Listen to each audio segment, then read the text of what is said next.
el resumen de lo que voy a presentar tiene que ver con el cambio de la matriz en el Uruguay, un poco de historia, cómo hicimos la planificación, cómo ejecutamos el cambio, cómo gestionamos el cambio, algunas conclusiones, y en el contexto de lo que se nos solicitaba, ¿no? Buscar ver de la experiencia de Uruguay en diversificación de su matriz, cómo conseguimos ese gran porcentaje de energías renovables. No llegamos al 100% y nunca vamos a llegar al 100%. Es estructural que algo de térmica o de respaldo se necesita para que funcione todo. Básicamente, estas son unas preguntas, las que están en azul son las primeras 9 que la presentación entiendo que claramente las contesta, las otras las dejo para el final, las vamos a analizar llegado al momento, son más de un carácter más político, si se quiere, o de expectativas respecto a cómo evolucionar cosas tan grandes como el tema del clima o el tema del efecto invernadero, etc. Esto simplemente muy rápido, el Uruguay ustedes lo conocen, esto normalmente lo pongo, pero sí me gusta decir cuando hago la presentación del caso Uruguay, que Uruguay es un pequeño país. Es un pequeño país en el cual tiene determinadas características y hay algunas cosas que hemos logrado en estos años porque justamente la escala jugó a favor nuestro, porque nos permitió cosas que eran de escala nacional. Al final, una empresa eléctrica que fue UTE la implementó y no hubo mayores problemas de logística, si se quiere, por la escala. No es lo mismo cuando uno tiene que pensar en un país como Brasil, que es federal, además, y tiene sus propias dinámicas de gobernanza, y en definitiva las cosas se complican muchísimo más, ¿no? Entender el caso Uruguay sin entender en qué región estamos no tiene mucho significado. Evidentemente somos, como decíamos, un pequeño país, somos el perrito chico de esa imagen, en la cual evidentemente el tema, digamos, del tamaño es importante, porque a ver, ¿dónde está el puntero? No estoy encontrando el puntero. ¿Se ve la manito cuando yo señalo? Sí. Ah, perfecto.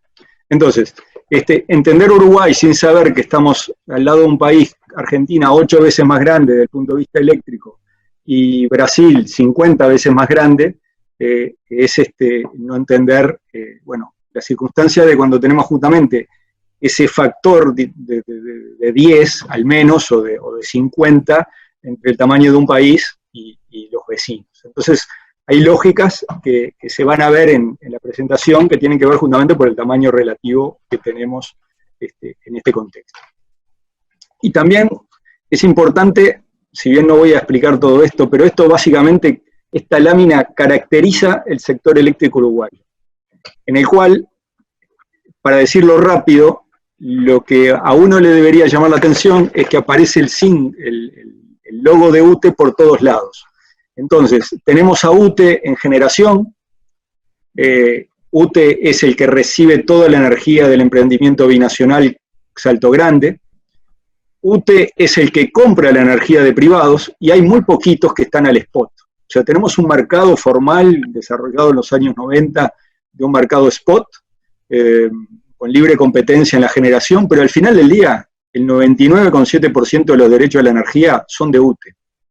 Lo gestiona UTE, lo transmite UTE, lo distribuye UTE, no hay clientes libres, y básicamente el 1.450.000 clientes de UTE son los únicos clientes que hay en el sistema eléctrico.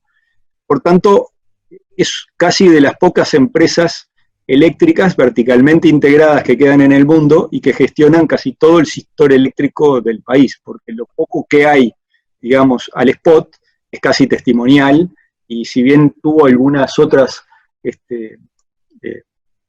pesos en el pasado, al final del día UTE terminó hasta comprándole lo que habían invertido algunos que fueron al spot y les fue mal, porque no confiaron que Uruguay iba a hacer su cambio de matriz, y realmente ya el mercado marginalista en el Uruguay no tiene sentido.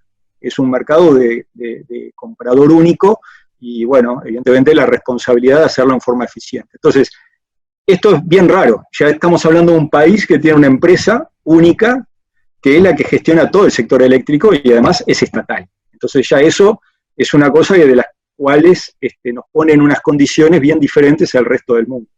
Y eso es parte de las oportunidades, los desafíos, pero bueno, eso es lo que hay que entender cuando hablamos de Uruguay. Esta lámina tiene que ver con una pregunta que me hacía Mauro cuando me mandó el mail el otro día, y me hizo pensar para ver cuál es el peso que tiene dentro de la economía uruguaya el petróleo. Y aquí lo que está es graficado, digamos, ya sea en importación o exportación. Fíjense que se mueven bastante parecidas tanto la importación y la exportación respecto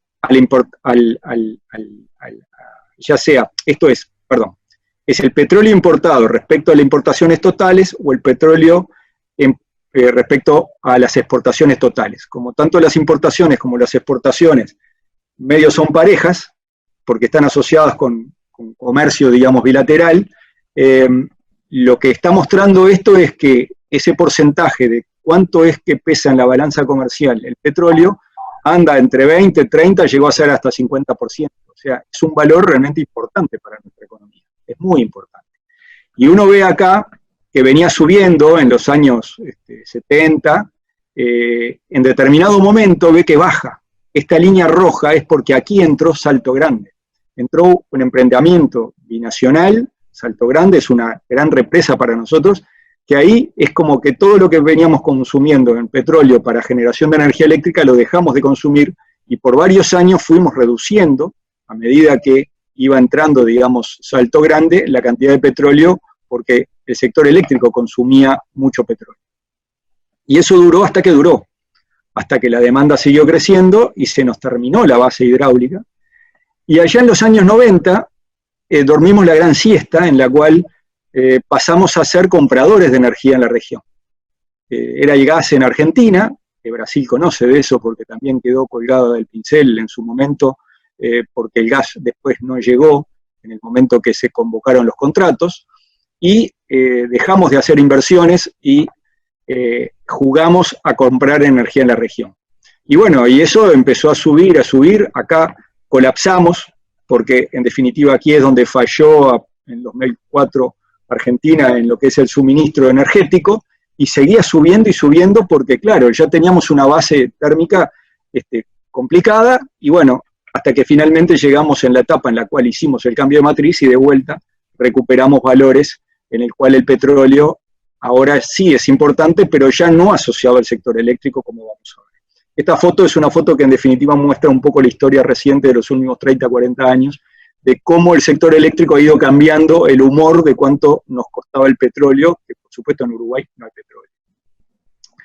Estas gráficas que las saco de lo que es el balance energético nacional que hace el Ministerio de Industria y Energía, muestra en definitiva desde el año 65 al año 18 cómo ha ido cambiando lo que es la matriz energética, y fíjense la matriz primaria, que la base de petróleo fue subiendo, que es lo que está en rojo, y lo que subió es mucho la cantidad de energía, pero asociado justamente con la biomasa. Por ejemplo, todo esto que acá creció la biomasa es porque se desarrollaron 2 emprendimientos de pulpa de celulosa, o sea, plantar árboles y producir celulosa, que generan mucha energía eléctrica, con los derivados del propio proceso industrial, y eso en definitiva es energía eléctrica que se genera en el país y asociado con biomasa. Y después aparece, por supuesto, la eólica y la solar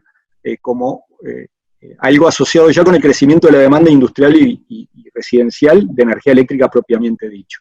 Esto es básicamente la gran foto de lo que ha pasado en estos últimos 30, 40 años en el sector energético. Ahora vamos a ver en detalle qué pasó en el cambio reciente. A ver si esto avanza. A veces se cuelga el avance de pantalla, hay que salir de modo completo. A ver, espera. Ahí. Bueno, esto simplemente es el diagrama, digamos, de cómo la energía entra. Fíjense que el petróleo entra en nuestro sistema. Esto es del año 2018, ¿no? Entonces aquí el petróleo entra y básicamente se va al transporte.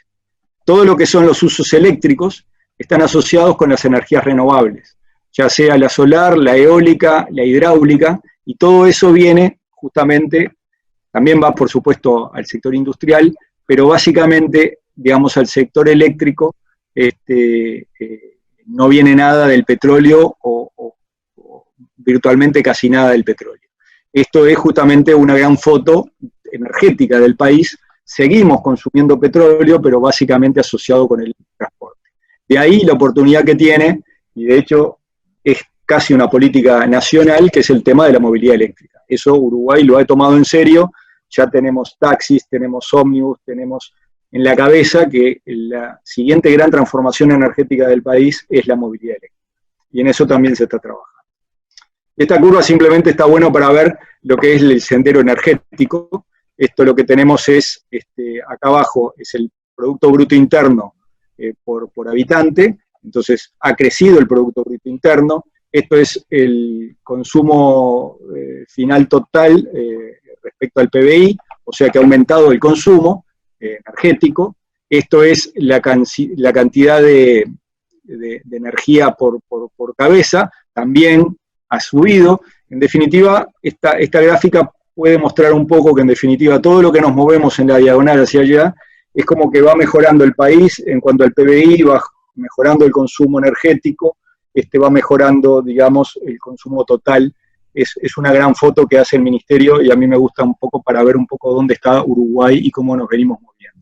Claramente, a partir del año 2007, 2008, 2009, es que empezó la gran transformación energética del país. Y hablando de otra pregunta que se me hacía respecto a si es una política nacional. Miren, nosotros pasamos muy mal con el tema energético. Las últimas sequías grandes, la última fue del 12, año 2012, el 2012, pero el 2006, 2008 y 2009 fueron años muy complejos, hubo sequía y el barril de petróleo había estallado, no sé si recuerdan, llegó como a $140, y tuvimos erogaciones muy grandes en el sector eléctrico asociado con suministrar la demanda. En el 2008, que era el primer gobierno del Frente Amplio, que correspondió 2005 al 2010, a mediados de ese periodo, en el 2008, se armó bastante bien lo que era la Dirección Nacional de Energía y definió y propuso una política energética. Fue la primera vez que se propuso una política energética y se aprobó por parte del Poder Ejecutivo. Y en el 2010, cuando arrancaba el segundo gobierno del Frente Amplio con José Mujica a la cabeza, el gobierno saliente logró acordar con las fuerzas políticas que estaban en el Parlamento un acuerdo multipartidario. Que ese acuerdo multipartidario, si a alguien le interesa, le puedo mandar el texto, era muy genérico, pero había ciertas cosas que se acordaban como que eran política, por lo menos de los partidos que tenían representación parlamentaria en ese momento, los 4 partidos que tenían representación. Y eso, por ejemplo, hablaba de qué íbamos a hacer con el gas, qué íbamos a hacer con las energías renovables. Es verdad que para la eólica decía, vamos a instalar por lo menos 300 megavatios. Después pusimos 5 veces más, porque justificó que pusiéramos más y eso fue el resultado, digamos, de ese gran cambio de la matriz y tan rápido que se hizo. Pero había un montón de acuerdos respecto a los subsidios, un montón de acuerdos respecto al tema de la microgeneración, de desarrollo y de ese tipo de cosas que nos permitió. Por tanto, yo diría que la política energética en el sector eléctrico en particular ha sido política de Estado, se ha venido manteniendo y es poco probable que haya mucha cosa que vaya a ser cambiada en los próximos años. No así el rol de cada uno de los actores. Desde el punto de vista de lo que han sido estos últimos años de gobierno, estos últimos 2 gobiernos, estos últimos 3 gobiernos del Frente Amplio, evidentemente el rol de UTE como empresa del Estado que gestiona el tema energético ha sido clave y ha sido claro. Eso es lo que eventualmente puede cambiar respecto a quién hace qué cosas. Pero desde el punto de vista de qué hacer, no hay demasiadas dudas respecto a lo que se hizo y lo que hay que hacer a futuro. Eso es simplemente para hablar un poco de historia y el contexto local y regional. Vamos ahora a la etapa de planificación del cambio de la materia de generación. Pregunta, ¿vengo bien? ¿Voy a una velocidad adecuada? ¿Se entiende mi español? Sí, sí. Perfecto. Bien, para entender el cambio de la matriz eléctrica en Uruguay hay que entender cuáles eran las claves. Y una clave era la vulnerabilidad climática. Fíjense, en esta gráfica lo que tenemos, disculpen, yo soy ingeniero y sé hablar con gráficas, y lucho con tratar de hablar claro como para que me entienda doña María y don José, pero abusando que estamos con personas que tienen ya cierta trayectoria y conocimiento energético, me animó a mostrar las gráficas con más entusiasmo. Entonces, si analizamos el Uruguay, por suerte nuestros mayores hicieron el buen aprovechamiento hidroeléctrico y se hicieron casi todas las represas que se pueden hacer. Eso es algo que es muy bueno. Yo le tengo cierta envidia a Brasil porque tiene un montón de hidráulica para instalar, pero también ustedes podrían tenernos envidia a nosotros porque nosotros ya hicimos todo lo que podíamos hacer en hidráulica. Eso tiene una particularidad. Nosotros podemos en un año medio, con 50% de probabilidad, recibir 6.000 gigavatios hora, o sea, con un 50% de probabilidad, recibir 6.000 gigavatios hora. Fíjense que acá es la demanda 2003 era 8.000, la demanda 2019, 12.000 gigavatios hora en el año. Entonces, el tema es que la demanda va subiendo, la base hidráulica no crece más, y podíamos recibir, como decía, 6.000 gigavatios hora en el año, pero podríamos recibir con un 5% de probabilidad tan solo 4.000 días, además. Entonces la microgeneración distribuida es una realidad que es imparable, y más cuando costos que cada vez vemos que van bajando sustantivamente de solar fotovoltaica y de las baterías. El cambio lo hicimos, como decía, en 3 años. Esto es la cantidad de megavatios que instalamos en el año 14, 15, 16 y 17. Las rutas eran una locura de camiones, pero nadie se quejaba. Todos participaban, todo el Uruguay participó en el cambio de la matriz eléctrica y se hizo con alegría, digamos. Estos son los 5 proveedores de tecnología que tuvimos, más que nada alemanes: Nordex, Gamesa, bueno, en este caso española, Vestas, alemana, Enercon, y después Suslon, que eso fue justamente el parque eólico que hicimos con Electrobras, una empresa hindú. Parques eólicos por todos lados, y quiero marcar que de estos 3.000 millones de dólares de inversión, o sea, hay como 700 aerogeneradores, 1.500 megavatios en el Uruguay, UTE, como empresa eléctrica, si bien no es propietario de la mayoría de los activos, porque aquí se jugó y ahora les voy a mostrar a comprar energía en la región, sí desarrolló el 34% de la eólica. ¿Por qué? ¿Cómo hicimos la eólica? Fíjense que hicimos inversión directa de UTE, o sea, estatal directa.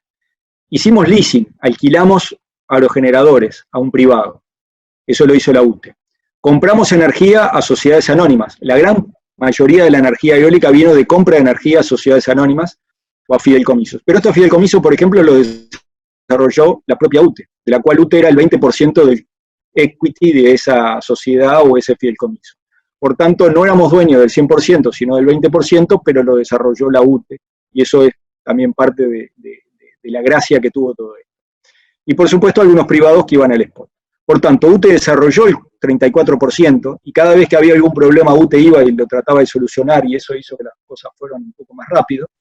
Pero UTE tiene de la eólica y la solar el 99,3% de los derechos de toda esa energía.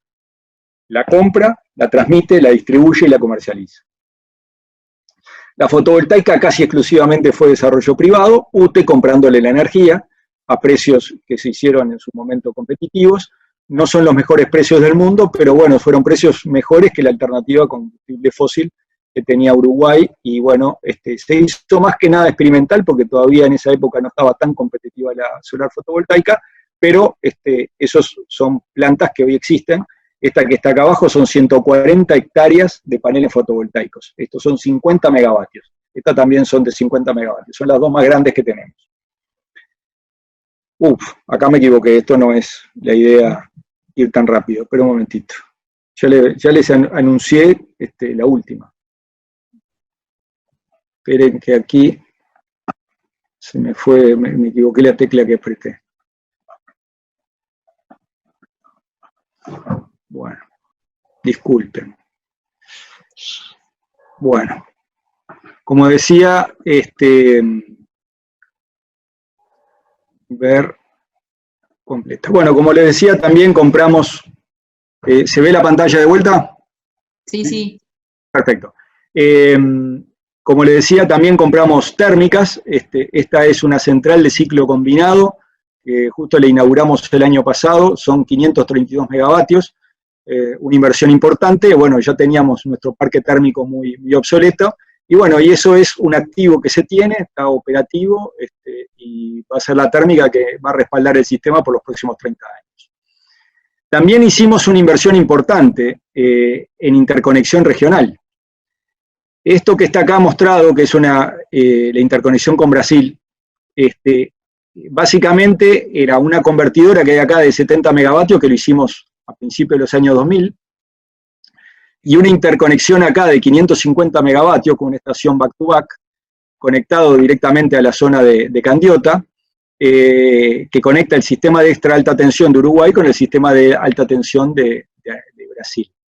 Esto tiene unos 550 megavatios de capacidad de intercambio, y esta es una inversión, y después vamos a comentar, que fue una decisión soberana del Uruguay, por supuesto en combinación con Argentina, en particular con Electrobras, para estar interconectados en ese país chico que tiene voluntad integracionista y nos conviene y le conviene a todo el mundo. Históricamente también la interconexión con Argentina de 2.000 megavatios fue algo que se empujó muchísimo por la importancia para un país pequeño estar realmente integrado como estamos integrados. Por tanto, Uruguay básicamente es generación distribuida, renovables, térmicas, redes e interconexiones. Todo esto funciona en forma armónica. Los recursos renovables no convencionales, el recurso renovable convencional con su almacenamiento, las térmicas de respaldo, la biomasa asociado con la producción industrial y, por supuesto, una buena integración tanto con Brasil como con Argentina. Esta es la foto del sistema eléctrico uruguayo y la voluntad integracionista del Uruguay. Se hicieron inversiones importantes en estos 10 años, del 2010 al 2019, el sector eléctrico hizo inversiones por el 1,3 del PBI, del Producto Bruto Nacional. El 1,3% es una inversión enorme.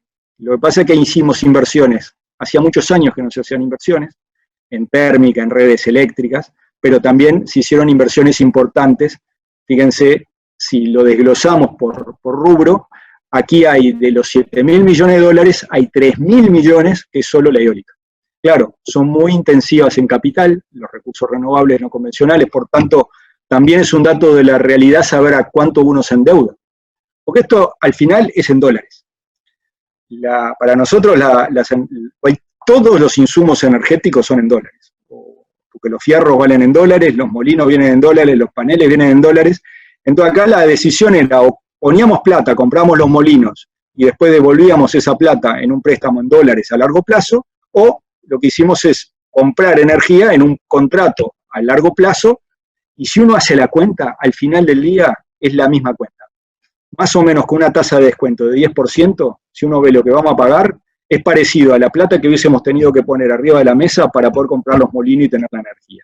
Acá no hay magia, y de eso lo sabemos porque el 34% de la energía eólica la desarrollamos nosotros, conocemos los números al detalle. Y en eso nos ayudó muchísimo incluso la gente de Electrosul, que fue que hicimos el primer desarrollo lo hicimos con Electrosul. Gestión del cambio, voy muy rápido porque se va yendo el tiempo y me voy a quedar sin la parte divertida que son las conclusiones. La verdad que nuestro sistema es un sistema muy divertido, en el cual la demanda es esto azul que sube y baja, ¿tá? Y bueno, tenemos todos los recursos, la térmica, la eólica, van jugando, todo lo que va por arriba de lo azul lo hemos exportado. Entonces, es un sistema realmente que el Despacho Nacional de Carga trabaja mucho. Fíjense que hace 10, 12 años, todo el mundo decía, la necesidad de reserva rotante, el problema de la capacidad de seguir la demanda, el tema de la interconexión, el tema de los pronósticos, el tema de si hay grúas en el país, era un montón de miedos. La verdad que hubo que lidiar con todos esos miedos y el resultado es, en particular esta gente, que es la gente del Despacho Nacional de Carga, es la gente que opera el sistema interconectado nacional. Hace 10 años, en 2010, estaban realmente preocupados. Iban a Dinamarca, a España, a Alemania, a ver cómo hacían las cosas y venían preocupados. En el 2015, cuando empezaron a ver que ya tenían todo eso y lo lograban controlar, les empezó a cambiar la carita. Y hoy están felices porque tienen energía y son los dueños del mambo. Hoy vienen de Dinamarca, de la Alemania, de España, de esos lugares a ver cómo lo hacemos aquí, porque estamos realmente operando uno de los sistemas más intensivos en cuanto a energía eólica y fotovoltaica del mundo. Y eso, digamos, lo estamos haciendo con capacidades nacionales. Fíjense que en determinado momento esta es la potencia mínima del sistema, y esta es la potencia máxima del sistema, es un sistema de 2000 megavatios, es un barrio de San Pablo, el Uruguay, tenemos claro, digamos, que somos un barrio de San Pablo. Pero bueno, cuando vemos los 1500 que hay de eólica, muchas veces en la madrugada tenemos mucha más eólica que la demanda del propio sistema. Si lo exportamos, bien, y si lo tenemos que apagar los molinos y pagarle al operador privado lo que era el ficto de lo que hubiese generado, está en la cuenta, ya está previsto, está en la cuenta. Es lo que le muestro acá. En determinado momento teníamos la demanda, estábamos exportando, por alguna razón se cortó la exportación, y aquí lo que hicimos es cortar generación hidráulica y eólica. Y es lo que le llamamos restricciones operativas. Esto también lo hacemos. Por tanto, podemos mostrar fotos de estas, todas las que quieran, en la cual, por ejemplo, acá estamos exportando térmica. Aquí estamos prendiendo la térmica para nuestra demanda. Fíjense que no estamos exportando nada y todo lo que está en naranja acá es térmica que tuvimos que prender porque, bueno, porque hay poca agua, hay poca eólica y prendemos la térmica. Esto también lo hacemos. O en algún momento que la térmica no aparece, nos en un poquito en el pico de la demanda y básicamente tenemos que sopla lindo el viento, hay buena agua y le damos con todos los recursos renovables que tenemos.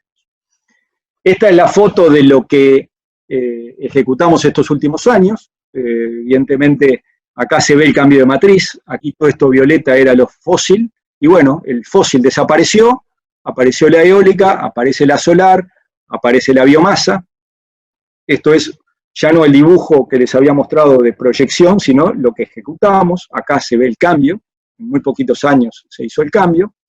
Esto fue la matriz de 2018, en el cual básicamente el 98% de la energía fue de origen renovable, con un 38% de eólica en todo lo que se generó, de los cuales el 10% se exportó, las 3/4 partes a Brasil y una 1/4 parte a Argentina. Si miramos el año 2019, el año pasado, de vuelta, tenemos un 2% de térmica, la eólica más o menos parecida, tuvimos récord de generación, 14.000 gigavatios hora fue lo que generó el país, de los cuales tuvimos también récord de exportación, exportamos 3.000 gigavatios hora. El año pasado fue un año récord por todo punto de vista, ahí se invirtieron un poco los papeles, no solo que exportamos el 20%, ya el doble, sino que además ahora el que más compró energía fue Argentina y Brasil compró menos energía.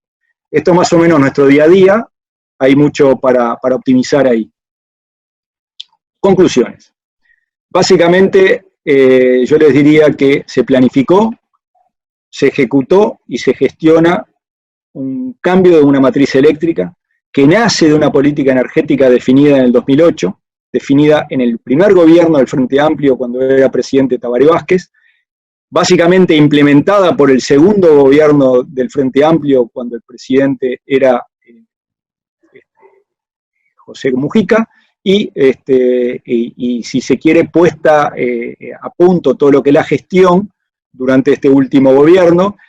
En este último gobierno, además, se planificó ya todo lo que es la gestión de la demanda, la digitalización de la demanda, instalar medidores inteligentes en toda la demanda, todos los nuevos modelos de negocios asociados con las disrupciones tecnológicas. Bueno, todo eso está casi todo de alguna forma planteada en una empresa, como les decía, verticalmente integrada, que se ocupa de todo el negocio, y que eso hoy es una oportunidad, porque hoy, una vez definido lo que hay que hacer, y se define en una única empresa, en colaboración, por supuesto, y en consonancia con lo que es la Dirección Nacional de Energía, o los actores, digamos, pero básicamente la Dirección Nacional de Energía, del Ministerio de Industria y Energía, un brazo ejecutor, que es la empresa eléctrica, es la que lo pone en marcha. Y eso nos permite ser muy ágiles. El compromiso es ser muy eficientes, porque si no, vamos a quedar simplemente con un testimonio de una cosa preciosa, pero ineficiente. Entonces, en ese sentido, es el tire y afloje que tenemos. Bien, ya llegando a la parte, digamos, de las preguntas que se planteaban. Yo creo que las primeras 9 preguntas, no las voy a repasar, fueron contestadas en la presentación.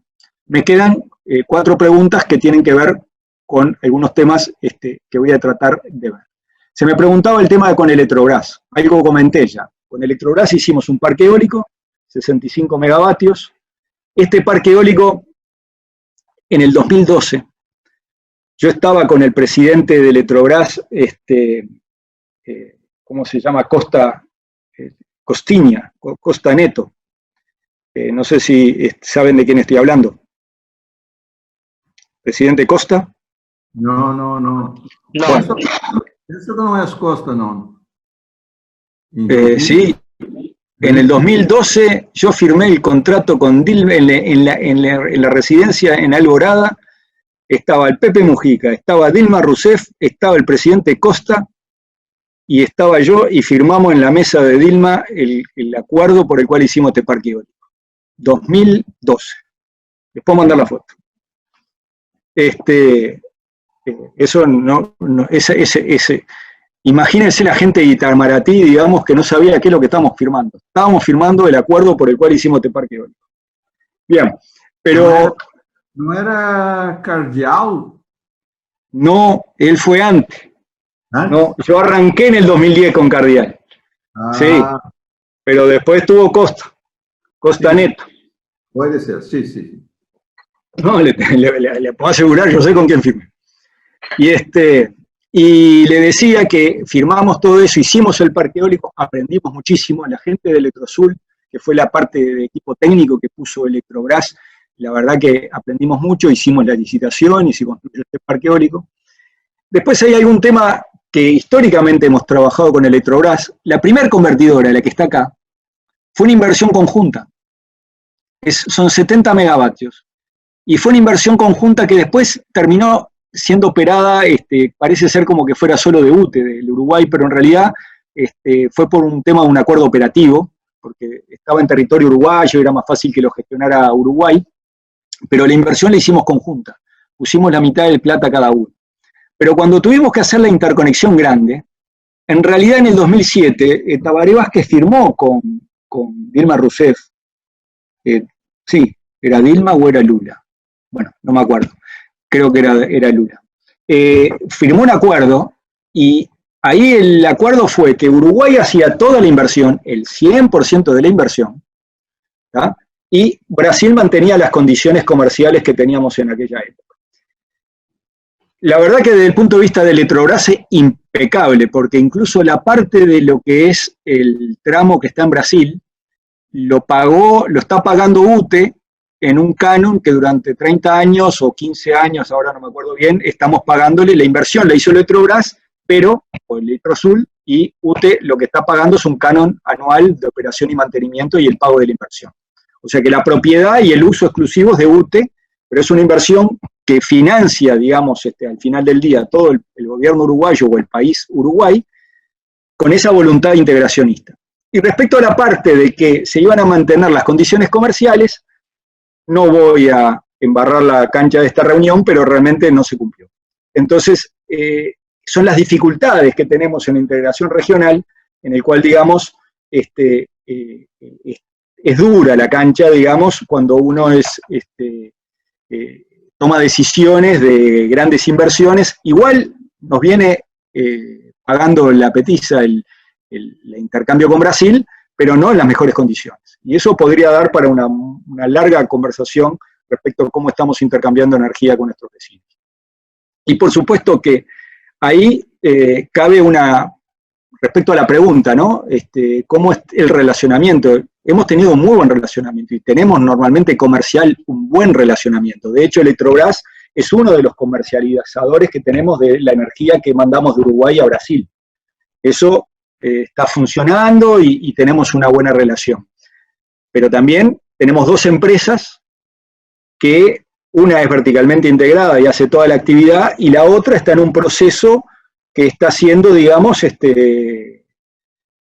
revisado todo eso. Entonces, evidentemente, los perfiles, digamos, pueden estar convergiendo. Acá también en Uruguay un cambio de gobierno que de alguna forma va a poner una impronta diferente respecto al tema de la propiedad de las empresas del Estado, etcétera, etcétera. Pero bueno, esas son las dificultades, porque claro, a nivel operativo, los técnicos nos podemos poner todos muy de acuerdo en muchas cosas, pero de arriba, digamos, pueden venir lineamientos que sean complejos en lo que es la implementación, porque al final del día hay que implementar las cosas, y eso es la parte difícil. Después hay una serie de preguntas que ojalá que fuera capaz de responderlas. ¿Qué es lo que está pasando a nivel de la matriz energética mundial? El tema de la economía de bajo carbono, el tema del cambio climático. Yo no me siento a la altura de contestar todas esas preguntas, y puedo hacer algunos comentarios. Claramente, el petróleo, las energías renovables, son cosas que están en este momento, antes del COVID incluso, estresando, digamos, la disputa por el sector energético de las energías renovables, peleando contra los combustibles fósiles, es lo que está pasando en estos tiempos. Sabemos que al final del día van a ganar las renovables. ¿Por qué? Porque el combustible fósil al final del día se va a terminar. Pero además porque el combustible fósil es una commodity que algunos lo tienen y otros no. En cambio, las energías renovables mayoritariamente todos los países los tienen. Entonces de ahí se pueden garantizar su abastecimiento. El tema es poder gestionarlo. Y el que pueda gestionar la variabilidad de las renovables tiene la llave. Uruguay lo logró porque tenía, como le decía, el gran almacenamiento que representan las hidroeléctricas que ya teníamos, y en eso estamos. Y el tema es que cosas como la que pasó últimamente, fíjense esta gráfica que está acá arriba, esto es desde el último semestre del año pasado, el petróleo, ¿no? Estuvo bastante parecido a $60 y arrancó el año, empezó a bajar. Esto es a principio de marzo. Esto es marzo, a principio de marzo estaba por arriba de $50, ahora está en 20 y pico de dólares. Ahora la pregunta es, ¿esto se va a mantener? Este valor es un valor que pone podría poner en duda el tema de las energías renovables, porque energías renovables, digamos, contra este valor, ya está difícil competir. Si uno hace una expansión óptima con un valor de $22, y las energías renovables no entran por un buen tiempo. El tema es que confiemos que eso va a ser algo que se va a mantener en el tiempo. La historia es lo que está acá abajo. La historia es que nosotros modelamos el petróleo como una variable estocástica, en la cual ponemos la estimación de la IEA como una estimación en valor esperado de largo plazo, pero para construir las series estocásticas, para ver cuánto puede ser el máximo y el mínimo, tomamos 50 años de historia y lo modelamos numéricamente, y la verdad es que hubo periodos en el cual el petróleo estuvo bajo, pero también estuvo alto. Y el problema es quién tiene la espalda para aguantar cuando viene alto. Entonces, yo creo que el tema, digamos, de las energías renovables no lo frena nadie. Podrá ir más rápido o más despacio, pero es una tecnología con recursos autóctonos, con costos que vienen bajando, bajó un 80% la eólica y la fotovoltaica en los últimos 8 o 10 años, una tecnología madura. Evidentemente esto se va a encontrar con el tema del almacenamiento y las baterías, que también vienen bajando y es una tecnología cada vez más madura, Y en realidad, aquí hay otra cosa que hay que tener en cuenta respecto a qué va a pasar con las renovables. Yo creo que ahora las renovables por un tiempo van a tener un parate. ¿Por qué? Porque las renovables estaban siendo con lo que se expandía la demanda. Y el tema es que, ¿qué es lo que va a pasar con la demanda? Yo creo que lo que acaba de pasar, esto es la gráfica de cómo estimábamos nosotros que va creciendo la demanda. En el 2014 pensamos que iba a venir por acá. Después fue por acá. Y a principio de año pensamos que iba a ir por acá. Y fíjense lo que pasó. ¿Cuánto va a bajar la demanda este año? Esta gráfica está suponiendo que baja un 5% este año. Y capaz que me quedo corto. Capaz que alguien me dice, sos un tremendista. Pero el tema es que, de alguna u otra forma, este COVID-19 enfrió la demanda y va a retrasar la implantación de parques eólicos y fotovoltaicos. Uno ve las noticias hoy de todos los días, es que un contrato deja de ejecutarse porque el inversor ve que no le cierran los números. Eso es la realidad. Ahora, ¿eso va a frenar la gran mirada hacia el futuro? ¿Qué va a pasar con las renovables? No, porque son energías que están ahí, como les decía, y la tienen los países y es fácil gestionar o se puede gestionar, y en ese sentido creo que tienen un futuro promisorio. Pero claro, entre el COVID, el petróleo, digamos, y además algunos locos que andan por el mundo haciendo locuras, el mundo está bastante inestable. Y estas cosas necesitan financiamiento de largo plazo. Porque las energías renovables son inversiones de largo plazo, son muy intensas en CAPEX, muy baratas en OPEX, pero en definitiva hay que endeudarse y comprometerse a largo plazo. Y en ese sentido hay que tener muy clarito cuando uno toma las decisiones. Yo voy a terminar, y creo que anduvimos bien en tiempo, en 3 pensamientos. El primer pensamiento es apostar al saber, porque al final del día todo esto depende de que se tomen decisiones, y esas decisiones, cuanto más informado la tomen los que toman la decisión, el resultado siempre es mejor. Uno también puede jugar a que tenga suerte, pero si a uno le ayuda la suerte con el conocimiento, y en ese sentido es la curva que ha hecho Uruguay. Uruguay apostó al conocimiento.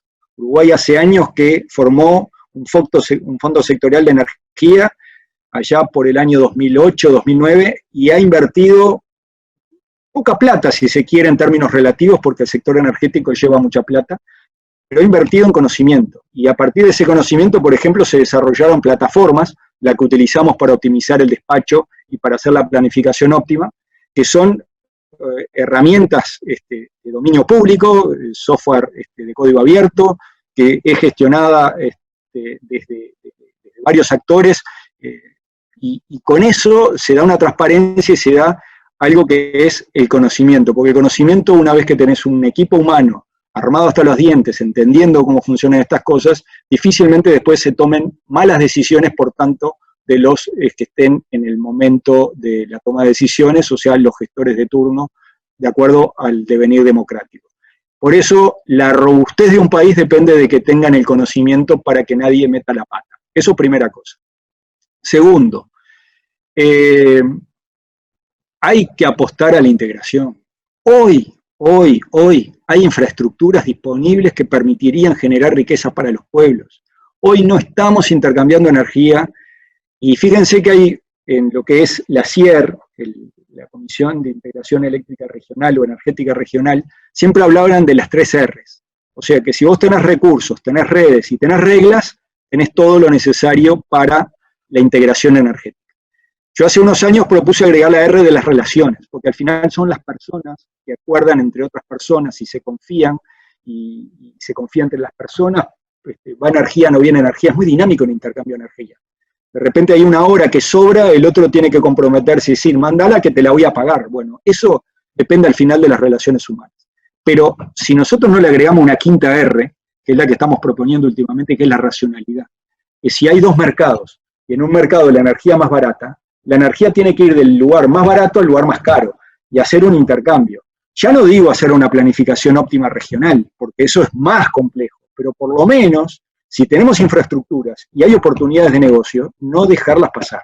Y si trabajáramos en eso, en estos años que va a bajar la demanda y que tenemos infraestructura, ahí sí hay millones y millones y millones de dólares que podrían ser riqueza para los pueblos, que estamos destruyendo.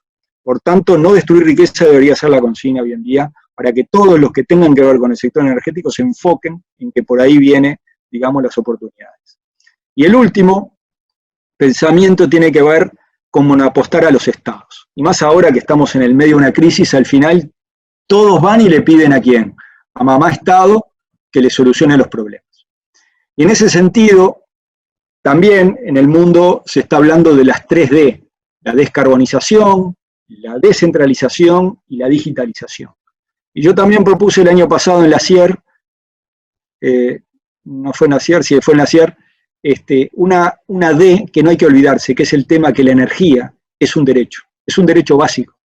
Es un derecho básico como es la salud, como es la seguridad, como es todo ese tipo de cosas que normalmente el Estado los brinda. Por supuesto que en muchos casos gratuitos, la seguridad, la enseñanza, lo que es la salud, en el Uruguay, por ejemplo, y en Brasil también, son gratuitas, y claro, y nadie la cobra. En principio nadie se va a operar a un hospital de apendicitis si no está enfermo. Por supuesto que si no cobráramos la energía, desaparecería el planeta porque el ser humano es dispendioso naturalmente. Por tanto, es un derecho básico que hay que cobrar en forma sustentable. Hay que hacer sustentable ese negocio y además, entre otras cosas, para cuidar la energía, la eficiencia energética, etcétera, etcétera. Pero la energía es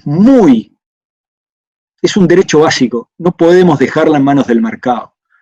Y si vamos a pedirle al mercado que gestione, va a tener que ser con reglas muy claras, porque nadie puede concebir la vida sin energía hoy en día. Y en ese sentido hay que tener mucho cuidado con las cosas que se hacen. Yo por ahí